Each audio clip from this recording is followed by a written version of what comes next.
Russia continues to struggle in the Bernadette region, where President Putin has failed to make progress for over 12 years. Ukraine's constitution makes it absolutely impossible to surrender or trade away its territory. That reality means any discussion on territorial integrity cannot be handled casually. It must be addressed only at the highest level, directly between Ukraine, Russia, and the United States. So far, however, Moscow has shown no willingness to engage in such trilateral talks.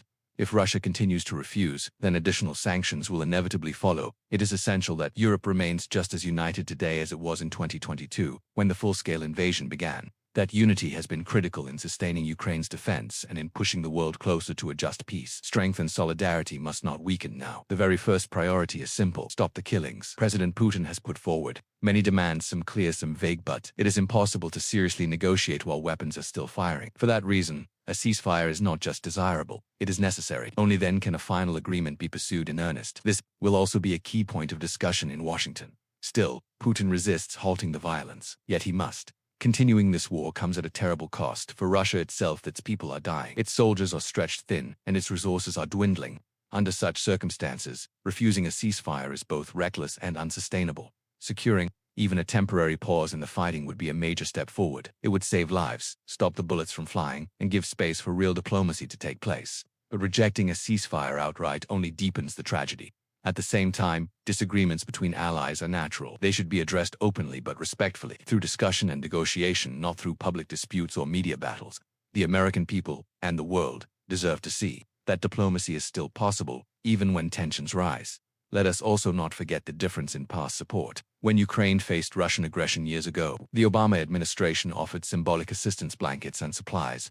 In contrast, subsequent U.S. leadership provided Ukraine with advanced weaponry, such as Javelin missiles, that proved decisive against enemy tanks. That contrast matters, and it highlights the importance of strong, consistent support. In the end, gratitude must go hand in hand with realism. Ukraine cannot fight this war alone, and Russia cannot expect to win through endless bloodshed. The cards are not in Putin's favor, and the path forward lies not in continued destruction but in a genuine ceasefire backed by guarantees. With strong international support, Ukraine holds the cards. But without that backing, its position becomes far more fragile. Music now. Let's turn back to the Russia-Ukraine Peace Summit. Joining us is Mick Ryan, retired Major General and Senior Military Fellow at the Lowy Institute. Mick, good evening, and thank you for being here. Q. What was your reaction to those remarkable scenes in Alaska, where former President Trump appeared alongside Vladimir Putin? Ryan. Good evening. It truly was extraordinary. We watched President Putin step off his aircraft smiling, greeted on American soil with a ceremonial U.S. Air Force flyover.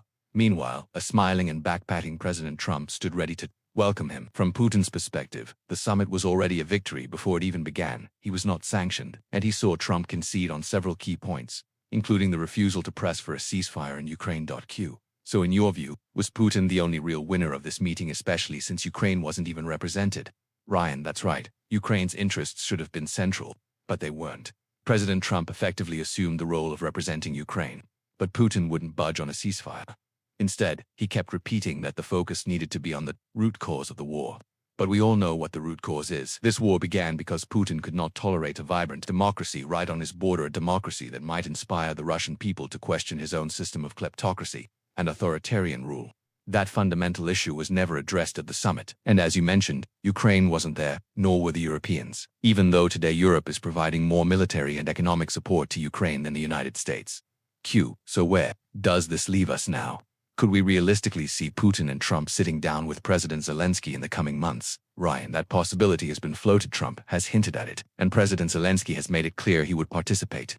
But the Kremlin has already stated that no such arrangement was discussed at the summit. Putin doesn't want Zelensky at the table, because granting him that platform would mean recognizing Ukraine's full sovereignty and democratic legitimacy, something Putin fundamentally rejects. The truth, however, is undeniable. Ukraine is a sovereign, vibrant democracy, and it must have a seat at any table where its future is being decided. If the path to peace requires President Zelensky and President Putin to sit across from one another at the same table, then so be it.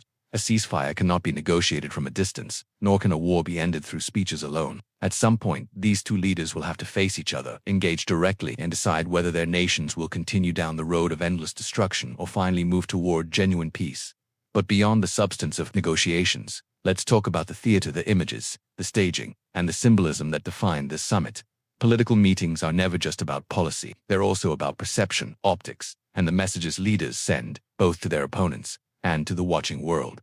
Take, for example, the moment Vladimir Putin landed in Alaska. As he stepped off his aircraft, cameras captured an unusual and carefully planned backdrop, a formation of U.S. fighter jets soaring above the tarmac.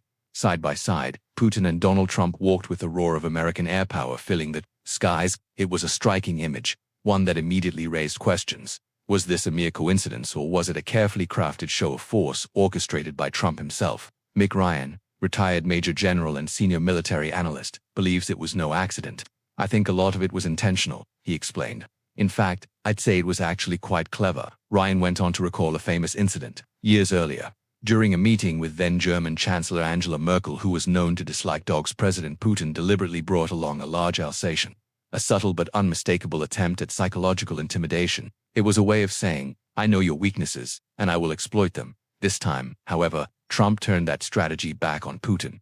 Instead of playing small psychological games, Trump lifted the stakes. Rather than dogs on the floor, he put stealth bombers and fighter jets in the sky, machines so advanced that Russia has never been able to replicate them. The message was blunt and impossible to miss. You may play games with symbolism, but here is real power. Here is what America can build, and what Russia cannot. From a theatrical point of view, it was indeed smart politics. It demonstrated strength, dominance, and technological superiority, qualities that resonate not only with Putin, but also with audiences watching around the world. In that moment, Trump managed to flip the script, sending a reminder that the United States remains a military superpower, capable of projecting strength in ways Russia can only dream of. But here's the other side of the story. Despite the spectacle, despite the air shows and symbolic gestures, the actual outcome of the summit favored Putin. He walked away without agreeing to a ceasefire, without making any concessions, and without facing new sanctions. On the contrary, he left with the sense that he had already won something significant: the international spotlight, the handshake, the symbolism of being welcomed on American soil. For Putin, this was more than a diplomatic meeting. It was a validation, a moment he could present back home as proof that Russia is still a global power, capable of standing shoulder to shoulder with the United States on the world stage. And for that reason, he departed the summit smiling, because in his eyes, he had achieved what he came for. In the end, the theater of politics is powerful, but it must be matched by substance. Fighter jets can send a message. Handshakes can create an image. But the real question remains, will any of this bring the war closer to an end, or did the summit simply give Putin another opportunity to strengthen his position while Ukraine was left without a voice at the table?